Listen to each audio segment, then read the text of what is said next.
Israeli Prime Minister Benjamin Netanyahu has pledged to persist in the Gaza war, despite widespread international condemnation of an airstrike in Rafah that killed numerous Palestinians. The Hamas-run health ministry reported at least 45 fatalities, with hundreds more suffering severe injuries. International outcry over Rafah strike. Netanyahu called the strike a tragic mishap, but emphasized the need to achieve all war objectives. He insisted that Israel takes every precaution possible to protect civilians, although international organizations, including the EU and UN, have condemned the strike and called for an end to the violence. Emergency UN Security Council meeting.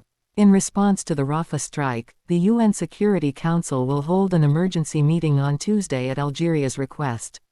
UN Secretary-General Antonio Guterres condemned the attack, stating, "There is no safe place in Gaza.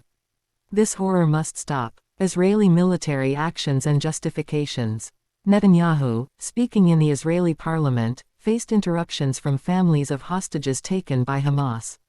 He reiterated that Israel's military actions are aimed at minimizing civilian casualties and promised an investigation into the Rafah strike to determine what went wrong.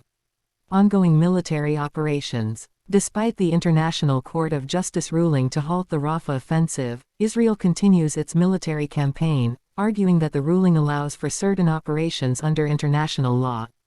The strike on Rafah targeted senior Hamas commanders, but also hit tents for displaced people near a UN facility, according to the Palestinian Red Crescent.